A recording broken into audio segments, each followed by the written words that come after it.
poliisi ekwata omuko. Okuvoola amakaago n'okulinnyirira.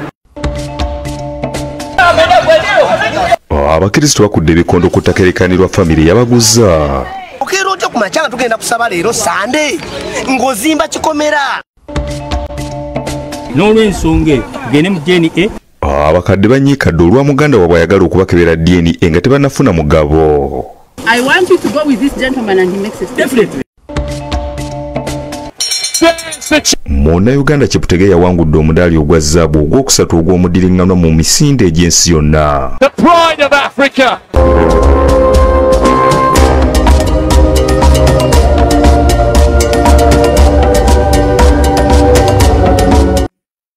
Ge mawulire agataliiko nfuufu tetugenda kuwannaanya na kintu kyonna katugatandike n'ensonga ez'omuko Dani Kavuma bestman we yabako omukyala ne we twogerera bino bikyalanda.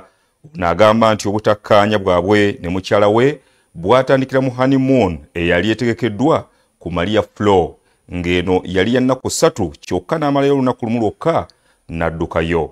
Munnamateeka Robert Sefuka awabudde ku kirina okukolebwa. Encha ndikabowa ebyomuko Dani Kavuma abanje ebintu byatwala ku buko oluvannyuma lwe yali bestman we William Senabulya okumutwalako mukyala we Mildred Narulete binaggo oluvannyuma olunaku olw'eggulu okugenda ekabowa n'atabifuna. Ono yasoose konkomalira ku geeti nga werekeddwako abatuuze obwedda abamuwembejja wakati mu kubagana okumuwa obukuumi.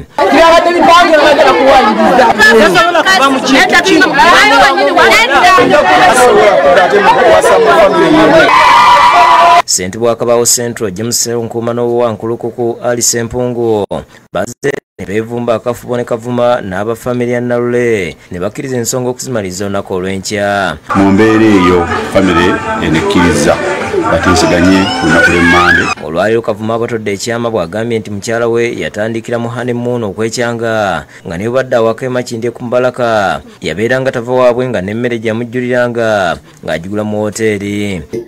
Ali natagambwako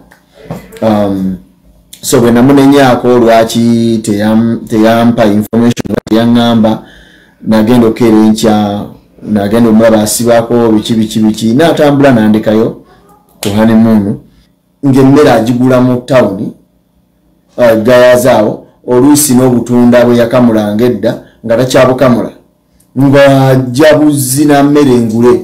Agamba nti oluvannyuma lw'okwanjula Brother William yabasaba balamageko e Rwanda mu kifo ekiyitibwa Kibega abakatuliki batera okulamaga nga basaba Mama Maria wabula bwe baatuukayo ye teyasabirwanga n'ebyaddirira nakati akyabyeko okukola. Bwe namubuuza ne muga naye ng'oluddeyo nnyo kati nze sigenda nagenda kubanga kati tayimu yange emugiridde. N'aŋŋamba no nga bw'omanyi nti lumu yebadde eddugala mbadde ensose mulongoosezzaako. Awunzisa amuyimbidde akayimba nga amwebaza. Mazima naddala nakola kimame kindeetera okwejjusa nandikulese mu kyalo Luganda lwanna bakiruno oluntuteeka ebyange mama. Abantu ab'enjawulo okuli Omutaka Simon Mwebe ow'olunyiriro lw'Abasereka avumiridde ekikola kya Kavuma okubanja ebintu nti kiweebuula. Era wabaawo okutabuka kw'obufumbo tekitera kubaawo okugamba nti muddizi. Ono awadde abateekateeka okuwasa okusooka okwekenneenya empisa zaabwe bye bagenda okuwasa.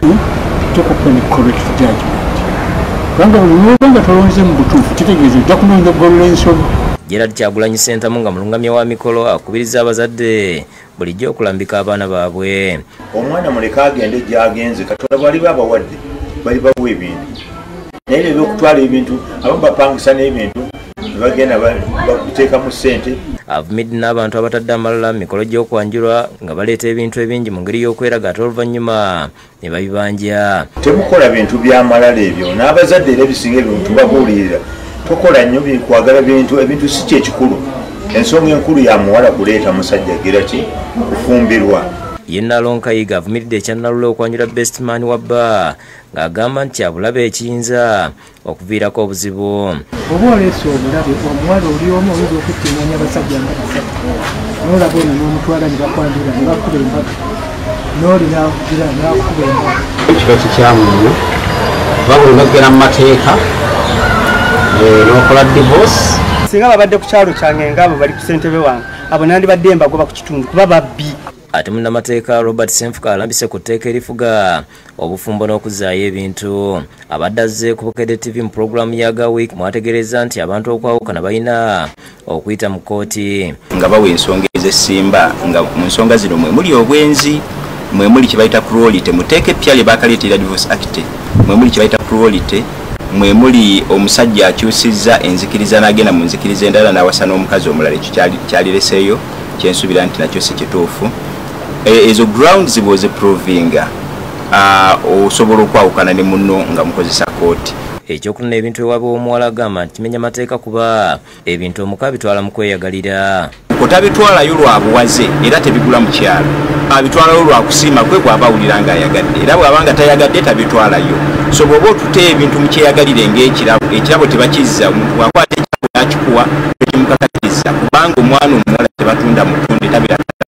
Asibye abazadde singa badde Kavuma maka gaabwe baddemba okumukwata n'okumugulako emisango. Era omusajja yenna asaalimira ku buko ng'agenza okunonayo ebintu omusango gwa trespass mu mateeka osobola omuteekako civil trespass oba criminal trespass. Omanyi endulu naye bw'oyita mu kuba ofukererwa era temukazi ayinza kwesiga badde weeyisa bw'otyo. Ate abakristu ku ekereziya ya St. Adolf Ludigo Bukasa Muyenga Makinde beekalakasizza oluvannyuma lw'okusanga ettaka ly'ekereziya nga lizimbiddwako ekikomera bwe bakedde okusoma misa. Abakristu ku ekereziya ya St. Adolf Ludigo Bukasa Muyenga okwekyakwana kididde abafamire ya Kaggwa Christopher okuzimba ekikomera mu Matumbi Budde ng'abakristu tebamanyi.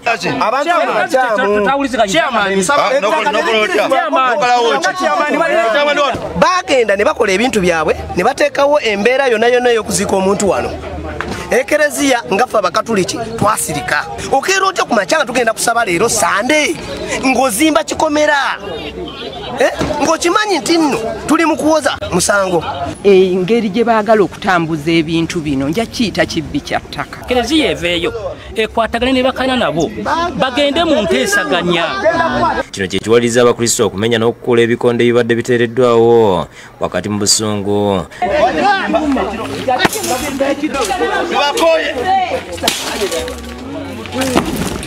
Nannyini ttaka lino Kaggwa yafudde wiiki ewedde era ng'entaana ye yasimidde okulina ne wolutaali nga bwe twakulaga ku gataliiko nfuufu. Ssaabakristu Richard Senkezi yannyonnyodde ng'ensonga bwe zaaliko mu kkooti era n'esala omusango ng'abakristu balina okusigala ku kitundu kye baagula ekiweza wiiki emu. Kkooti zadde zituyamba okulaba nti tutegeeragana oba n'okulaba nti tutuuka ku nziriziganya n'okutegeera ani mutuufu.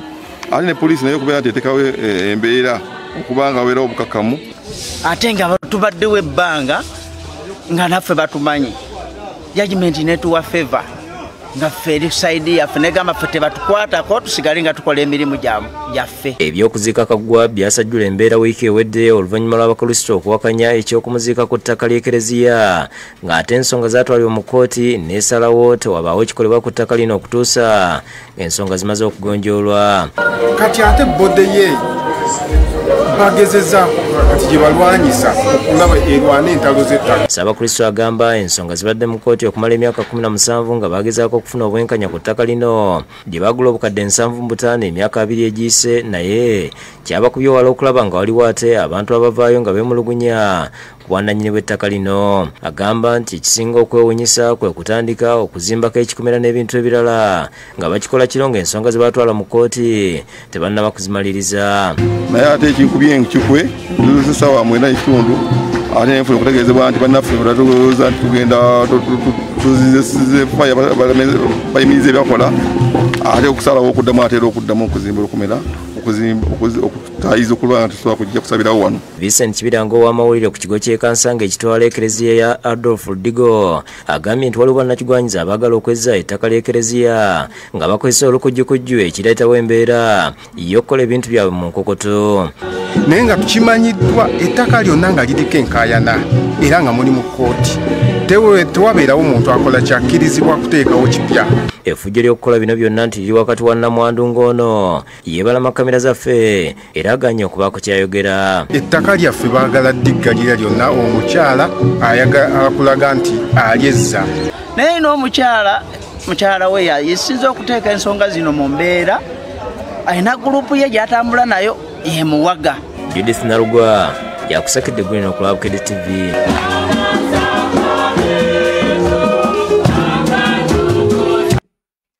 Waliwo abakadde abanyiikadde n'okusikaŋŋana ebitogi nga waliwo muganda waabwe ayise mu kakodyo ak'okusooka okubakebera endaga butonde basobole okugabana ku mali ya kitaabwe eyafa mu mwaka ogw'2024.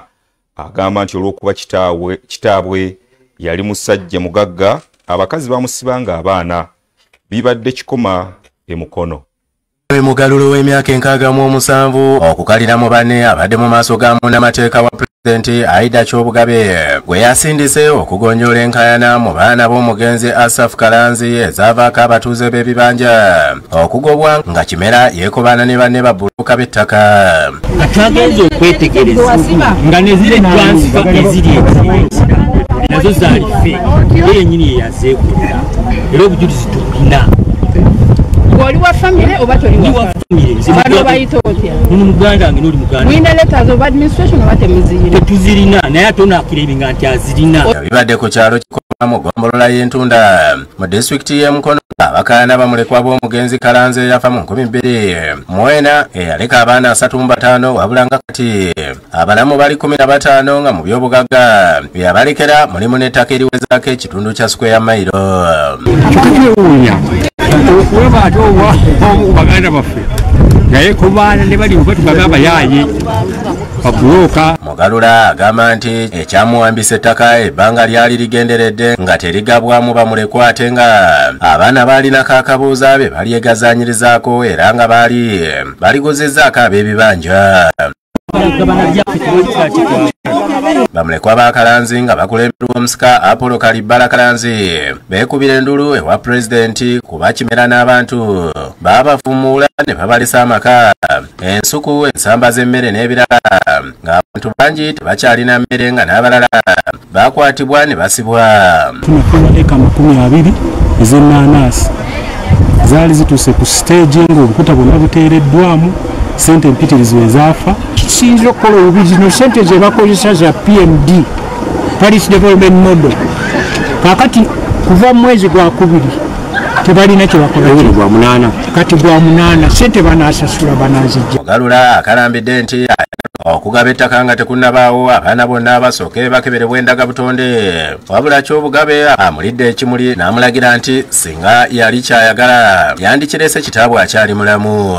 Abamu bayinza okuba nga si baana ate kati abalala abasinga okumotivinga ekintu kino bazze kulusi baana n'olw'ensonga eyo tugende mu DNA basooke bawulemu abaana bafune abaana be ekitabo nga yo teyagisaba gwogisaba Ndolito ku ttaka lino zaavirako omu ku bamulekwa Moses Kira okufuna obulemu bwe yakubwa puleesa n'asanyalala nga kati atambulira mu kagaali. Asooka kuba mwana dali n'azirika taata waabwe n'atandika naye okulwala paka nakati yaddanga obulungi obwokubiri okukwata mwana wange abagenda babasiba. Ettaka lyateekebwako bakanyama abalikuuma era nga basoose kubagaana kulirinnyako.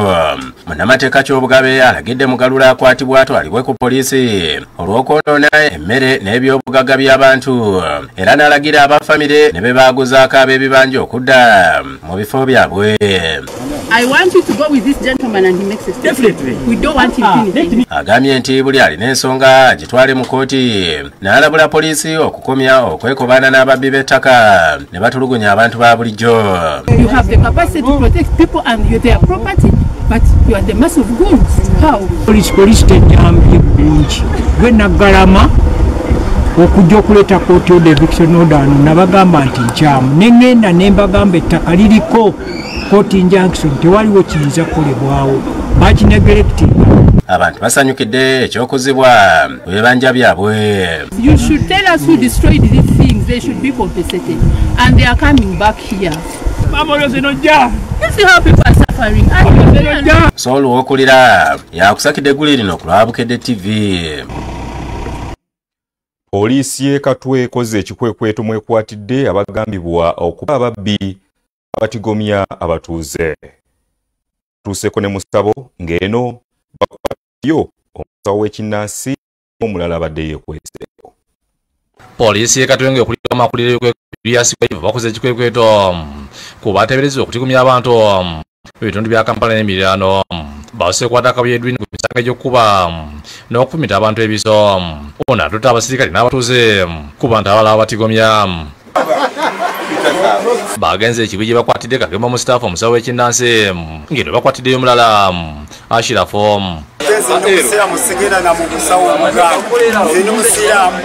Wabula Katemba oleseyuka bye watandise okulumiza Kakembo nga bwe yamuteresa ekisawo omwo abadde Jambia n'ebirala.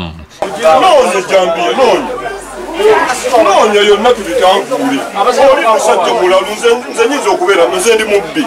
Kakembo yeeganye bimugiddwako era atwalibwa ku poliisi Katwe naye anoonyerezebweko. Anoonya kusiba wantu era agenda bamalayo nze sirina kyammange. Oluvaaka yayongeddeyo abasirikale mu loogi ya Remax Guest House gy'abadde asula okumala wiiki bbiri. Eno gye basanze ebisawo mubadde ebintu ebiteeberezebwa okuba ebibbe. Kigayi wandika buyali kwa botike gye yamenya nabamu ebintu okubadde n'ebiwandiiko nga biriko amanya g'abantu abalala iPad esimu layini z'amasimu engato paasi sente nkalu n'ebyo ebimenya amayumba.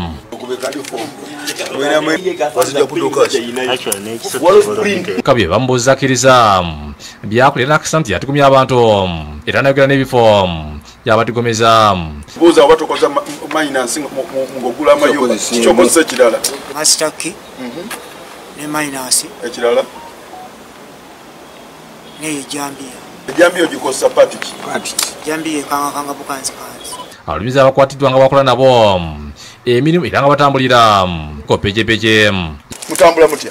Tutambula wakati w'essaawa 5 n'omukaaga n'omusanvu. Kituufu. Mutambulira ku ki? Mutambulira ku piki kisinza okulaba tuyinza wanga tugenda nga kyengera oba mutundwe. Yakumaloje Godfrey Semba ategeeza nti Kabuye abadde kasitoma waabwe ng'olunaku olwo gwe yatudde ensawo ey'okubiri ng'ekisinza okumujja enviiri ku mutwe kwe kola poliisi ng'etuuse naye. Kasitoma amaze wano wiiki singa bbiri. Abadde bwe buti essaawa ng'emu ate okujja n'agamba ngenda kudda.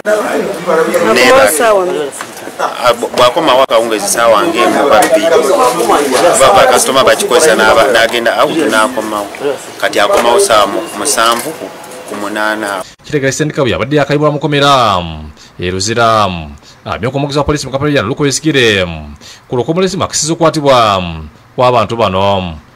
Omwami ono guddwako omusango gw'okwenyigira mu bubbi era nga waliwo n'ebintu ebimu bye tuzudde bye yabba. Yuda Namyalo yakusakidde eggulu ku lwa Bukedde TV. N'eggulire lyo munnaffe lifundikidde ekitundu kino ekisoose tugenda kudda n'ekitundu ekyokubiri. Bingi bye tugenda okujja nabyo tosaanye kubisubwa mulimu ne bino. Linda ne bino mugataliiko nfuufu. Ssaabalabizi Kazimba Mugalu avumiridde abakaba bangi ebintu bye batutte mu kwanjula. Ate nga nabo bwe bajja ku baalya.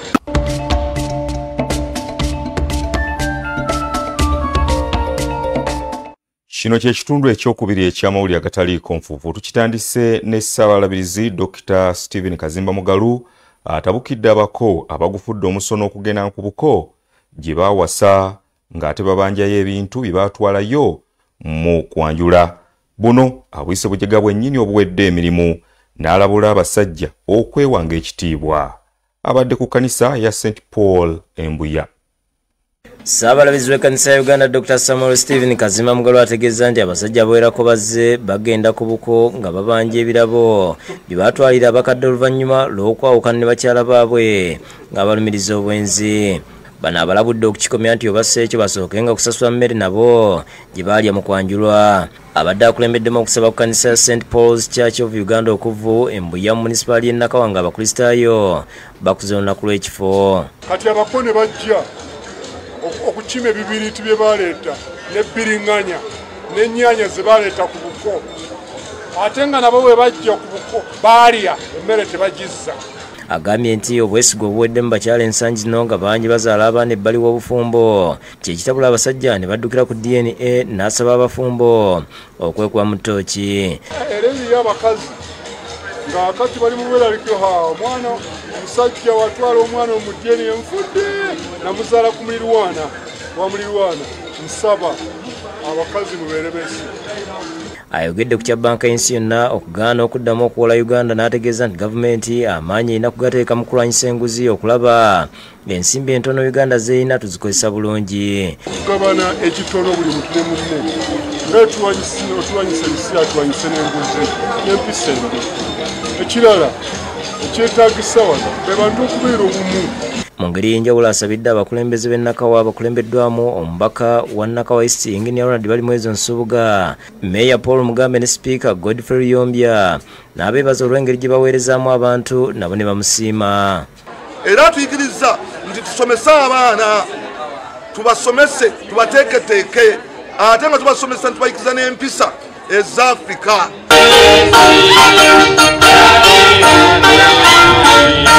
Ate omulabirizi w'emikono Enos Kito Kagodo mu kaweefube gwaliko okulambula obulabirizi akyaliddeko obusuma bw'ennyenga mu Buyikwe ku kkanisa ya St John. Ono akoze emikolo egy'enjawulo omubadde okugatta abagole n'okusaaka abaana abasukka mu 100 emikono. Mu kubuulira akubiriza abakulisaayo okuzimbira abaweereza ennyumba amatibona nga bwe bakola ku kanisa bakole emirimu gyabwe mu ssanyu. Naye olw'ofuna omukisa olabiriranga muweereza. Waliwo omukisa ogw'enjawulo gwe mutamanyi. Buli bw'ofaayo eri omuweereza bw'obanga agenze mu kavu ne wegirayo akavangada ak'omukisa n'okeewa. Asabye abakulisaayo n'abaweereza okwettanira obulimi n'obulunzi basobole okwegobako obwavu. Omukisa namwe mbakubiriza bwe tunaaba n'emmere bwe tunaaba naki n'emmere obwavu bujja kuba butono kuba ali n'emmere abamugagga.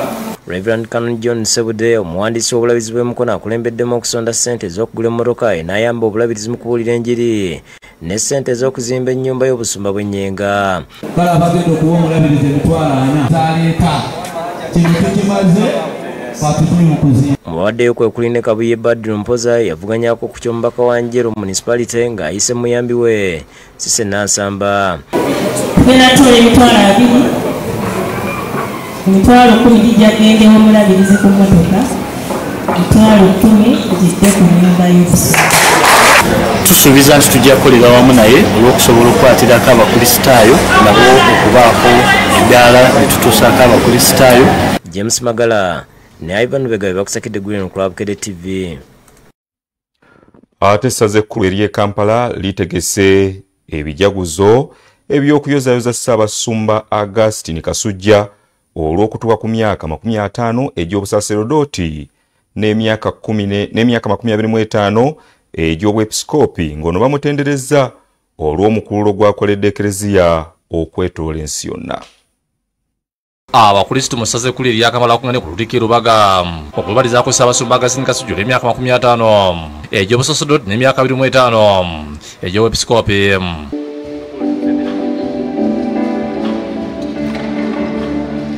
Emese ekulembeddwa omubaka Papa mu Uganda Luigi Bianco Ssaabasumba w'essaza ekkulu erya Kampala Paul Simongerere Kalidinaali w'Ekenya Yawumulangi we John n'abalala. Mubaka w'okwegiriza Musenyeri Ali Kalumba ayogedde ku byafaayo bya Ssaabasumba Kasujja olw'obuweereza bwe mu kubunyisa ekigambo kya Katonda okwetoola ensi yonna. Otunuulira yayiseemu ng'akola omulimu ogwo ogw'obuvunaanyizibwa ate ogw'ekitiibwa naddala ensi z'akoleddemu mu mawanga eteri baluganda lwe n'abantu boogera lulimi lwe. Tulema kwebaza nnyo ebigambo bya Bikira Maria. Ono alaze okunyola ebikolwa by'ensi ebirwanyisa obwakabaka obw'omugolo ng'awadde ekyokulabirako ekya banka y'ensi yonna yatadde envumbo mu kukola Uganda ssente asaba Bannayuganda okuguma. Akati olwo ebbanka ewola ssente mu nsi yonna neetegeeza nti okwo kuba kulinyirira ddembe ly'abantu. Mugume timutya. Ssaabasumba Semogeri yagedde Kasujja ng'omwerezi obw'enjawulo mu nkola y'emirimu era omwetuwaze era agala nnyo Ekereziya. Asomesa tava kusinza pamafu Yesu Kristo usawe ntukufu obukedde bw'abaloze ng'asabira eklesiya yonna ate ng'asabira tukayisisi ngandi nesomero okubeera n'omuntu afaananako bwatyo yombako papa mu Uganda Luigi Bianco ayozayuza Ssaabasumba Kasujju olw'okutuuka ku myaka gino n'asaba Katonda okumwongera obulamu era aweereze. Almighty God to protect, to give him many more years of service. Ye Ssaabasumba Kasujju alambudde ku lugendo lwe okuva lyafuuka omusaseddoti bw'atyo yeebaza Katonda olw'ebyamusobosezza. This prayer of thanksgiving for me is very important. When I look back and when I look ahead of me. Mubaka wa Katikkiro Charles Peter Mayiga weetikiddwa minisita wa gavumenti z'ebitundu Joseph Kabuki ayozayozza Ssaabasumba Kasujju olw'obuweereza bwe obulungi. Mukama amwadde obulamu yamunugulako tekula eby'obusaseredoti era n'amuweeramu n'obuvunaanyizibwa obw'enjawulo okuli n'obubaka bwa Paapa mu nsi ez'enjawulo. Ate omusumba w'essaza ly'e Lugazi Christopher Kakozi akulisiza Abakristu mu paalishi y'e Lugazi okutuuka ku lunaku lw'ekifo. Abyogedde mu misa gy'ayimiridde ku Eklezia ku Lutikko eyeessaza mu kuza olunaku lw'ekifo n'okweza emyaka 29 akubiriza Abakristu okukwata ku baana baabwe okubeera abamanyi nnyo naddala mu biseera bino ebizibu. Abantu abamu balowooza nti okusembera kutuusa kuto Abaganda abagamba atukuze olunaku lwaffe nga twebaza Katonda eyatufuula Abakristu. Yesu Abakristu ka paalishi eno yingirano likato asiima Abakristu olw'okuva ne bongera amaanyi mu kwenyigira mirimu gy'Eklezia. Abakristu bangi beeyongedde okwenyigira mu mirimu egy'obutume egy'enjawulo ng'okuzimba Eklezia z'ensomesa.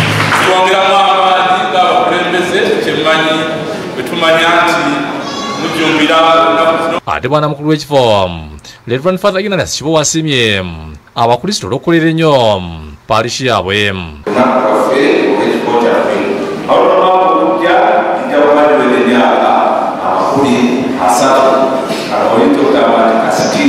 Disani Mutyaba ne Mukasa Kivumbi bakusakidde eggulu eno lwa Bukedde TV.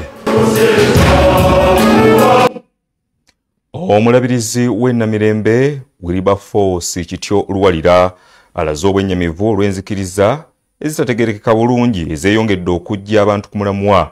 Bino abyogeredde ku kkanisa ya St. Mark Ssekiwunga mu Akrite nga bamusiibula olw'emyaka 14 gy'amaze nga ye mulabirizi. Ng'omulabirizi w'ennamirembe Wilberforce Kityo Luwalira ateekateeka okuwummula mwezi gwa Desemba Abakristo b'ekkanisa St. Mark Ssekiwunga mu Akrite beetera mu kusaba okumwebalizaako olw'obuweereza w'emyaka 14 n'okumaliriza omulimu gw'okuzimba ekkanisa yaabwe wakati mu kuyimba ennyimba ezitendereza omutonzi.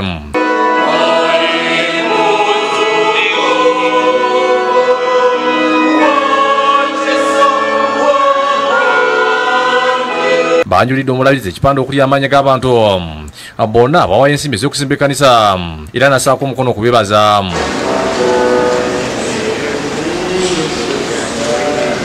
Mu kuyigiriza omulabirizi Luwalira alaze obwennyamivu olw'enzikiriza ezitategerekeka ezeeyongedde okujja abantu ku mulamwa n'asomooza abakulembeze b'ekkanisa okwongera amaanyi mu kuyamba abavubuka okunywerera mu kkanisa. Naye waliwo omulimu oguteekeddwa okukolebwa nga tebannaba kugamba nti wano we waffe kubanga tubalabyeko ne babeera bwe bano n'okubatizibwa ntitubatizibwa tusibwako n'emikono ekkanisa nga nnonyennyo bweti enyirira bweti ne bazirekawo ne bagenda ne batuula ku makobo. Mu ngeri yamwasiimye Katonda olw'emyaka 14 gy'amaze nga mulabirizi w'ennamirembe neeyama okusigala nga awuliriza ekkanisa ne bw'anaabeera awummudde. Abakulembeze mu kkanisa basiimye omulabirizi Luwalira olw'ebbanga ly'amaze nga awuliriza Katonda ne bamusaba okugenda mu maaso. Tusanyuka nnyo kiringa omwana muzimu akakuli yazaalibwa kati atuuse ku level ya celebrating our first birthday. Mwongere mwambyoka gavana banki enkulu Dr. Mike Ating egwa kuliza Kristo kubira kitangala ku mirimu gye bakolera ne gibabeera era bafubenga nnyo okukola ebintu ebituufu ebisanyusa Katonda. Okwogera bino abadde mu kusaba kanisa yanna mugongo Martyrs Church of Uganda mu busabani kuno beruzira mu bulabirizi obwennamirembe okusaba kuno okulembeddwa musumba w'obusumba bw'ennamugongo Reverend Esawo Mbosa Kimanje. Let your light shine before others that they may see the good deeds and glorify God or glorify Father in heaven. Dr. Ating yakulemera ab'ekitongole ky'ensimbi mu bwolezo bw'olunaku okuli okusinza n'okuyimba nga mbadde mu abakozi ba banka ababaza ebitabo abakungaanya emisolo n'abalala.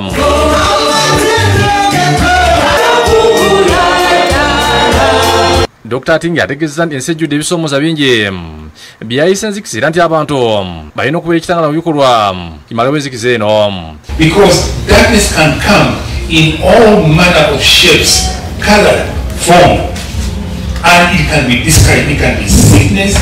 Reverend Boss agambye nti ekiseera ensi eremere ku mazima oba banka y'ensi yonna etuma ssente zireke. Ekizikiza n'ekitangaala tebikwatagana. Uganda teyinza kuyisa tteeka ate neeyongera okutambula n'ab'ekizikiza. Omukuliza w'Abakristo Ronald Kasasa agambye nti ab'emisiri basonze obukadde 25 okumaliza ennyumba y'omusumba.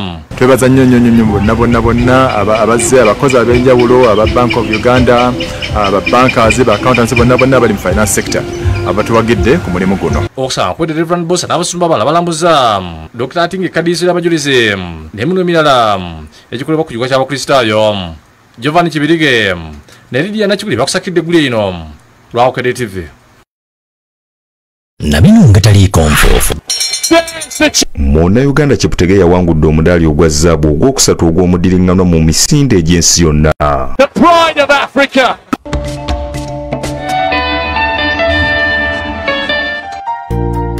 Wiki eno mu program okufumba tugenda kufumba ekyennyanja nga kiriko salad. Abayizi ku ssomero lya Luzira Kindergarten Center and Progressive Primary School boolesezza ebitone bano mwe babbinkanidde mu by'emizannyo okuyimba n'okuzina ebika by'amazina eby'enjawulo. Gavumenti ng'eyita minisitule y'ebyenjigiriza yatongoza ensomesa empya okusobola okuyamba abayizi masomero gonna mu ggwanga etunulira nnyo abayizi basobola okulaga amangu okutumbula ebitone byabwe. Kino amasomero bangi gakitadde mu nkola okuli ne lya Luzira Kindergarten Center and Progressive Primary School. Abayizi mu ssomero batandise n'okukumba okwetoolola mutungo Luzira n'ebitundu ebirala. Bakomekereza ku kisaawe ky'ekkomera Luzira abadde omukulu boolesezza ebitono mbadde okusama omupiira amazina ag'ekinnansi n'ennyimba enjiye ezikyamudde abazadde.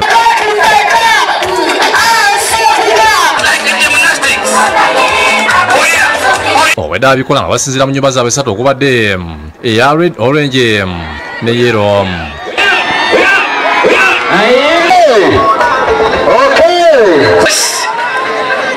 Abazadde n'abavuganyisa n'abasomesa mu misinde esanyusiza abayizi.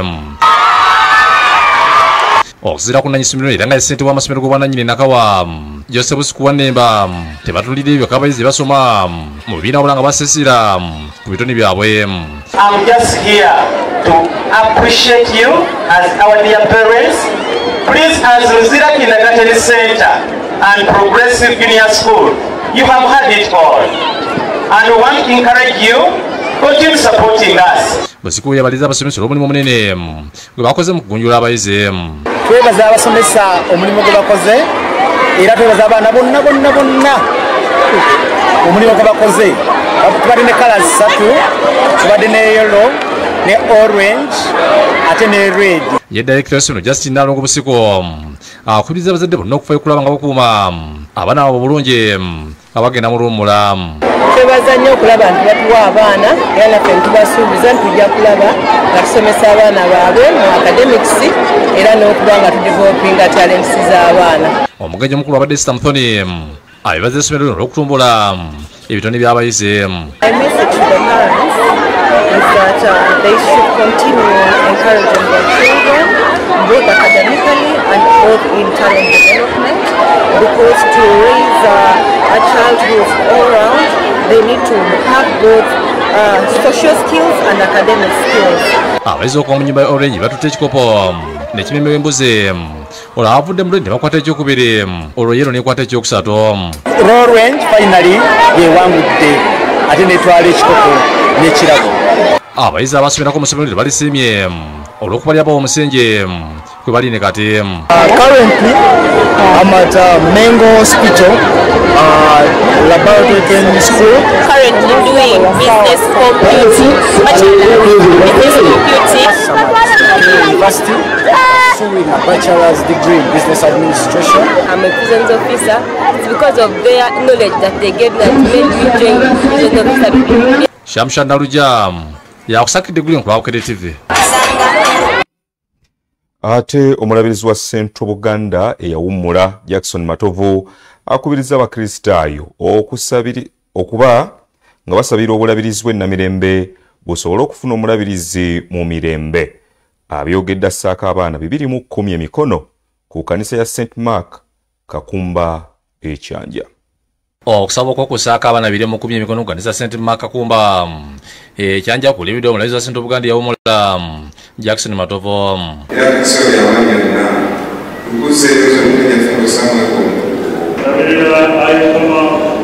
Mukuyigiriza akutira akusitira okusabira obulabizi bw'ennamirembe okulanga okufuna omulabizi omulungi agenda okudda bigere by'omulabizi Kiroli agenda okuwummula mwezi gwa Desemba. Omulabizi w'ennamirembe yabajjajja waffe kakati musabe mwenda yakuluma musabe kufuna omulabizi w'ennamirembe. Alaze obwenyamivu olw'abantu abagenda mwangewe nti banonya mirimo kyokka tolumaliriza abo ne batulugunya ne bafiirayo. Omuntu namunanansera nawadagera ku kasimu kenwena nebyere ebimaze okwebasigagenda kufa agenda kumusija buzi mumuli musimu nekulwayokubaereko omwana yottebamuliza obulamu ebamusi ku kya banka y'ensi n'okusala obuya bye badiweereza Uganda ategeeza nti babuleka babuleke. Tusaba akyuse ensi akomyewo amaanyi n'obwebyawanibwebiko. Ye omulabizi w'emikyala Dr. James Bukumi Kusaalo ng'akuza abakkiriza okwagala ennyo abakulembeze b'eddiini ate babayambenga. Abaana bwe twafaako baba bagenda tuleetera ebitiibwa bye tutamanyirako ng'oluusi bwe twasoma na kusoma. Abadde ku mukolo gw'okutuuza Ssaabadinkoni ku kanisa St. Thomas ekasenyi Obeni nga Reverend Simon Peter Kakeeto omulabizi agoledde obulombolombo bwonna obw'okutuuza omusumba. Mu linnya lya Kitaffe n'Omwana n'Omwoyo Omutukuvu. Reverend Kakeeto akkiriza obuweereza n'asuubiza okubutuukiriza obulungi. Kubanga Bishop Bukenya yakituyigiriza nti amaka amatukuvu ge gaweereza Katonda. Ye omulabi wa Central Buganda Mike Lubowa tebanadini okwesa obulungi kanisa awulira abakulisiza ekigambo kya Katonda. Kimu kubuulira enjiri wabeerawo abalemesa n'abasimba ebikuuli abo tebakulemesanga kukola mulimu kubanga abo ne Batobiya baaliyo Basani Balanti baaliyo. Abadde agula ekkanisa gali kwoleka eya St. Lukubana bulabirizi obwa Central Buganda.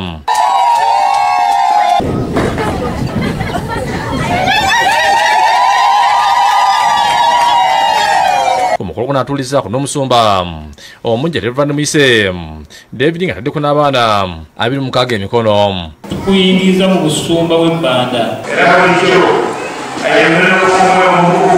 Ye omusumba Muyise yeebaza abakristaayo olw'okuyambako mu kuzimba ekkanisa. Era tukakasa naffe tetujja kumuswaza, tujja kukola omulimu omulungi. Enteekateeka ez'okuzimba ekkanisa kulemiddwa abasuubuzi nzaalwa ez'omu kitundu nga kulemiddwamu ssentebe w'olukiiko Oluzimi Erisa Birimbasa Kakuba Edward ne Muwummuza William. Bwewaawo ndi musajja mukatuliki naye ate beena atutuma mu bantu be bonna aba buli nzikiriza. Ate tujja kutuusa era n'okwebaza abantu abasobodde okujja ku mukolo guno ne gusobola okubeera nga gwa kitiibwa. Simaanyi gange na busobozi bwange wabula Katonda yasobola okuba nga atukozesa bino byonna. Erya Kitaffe eri Omwana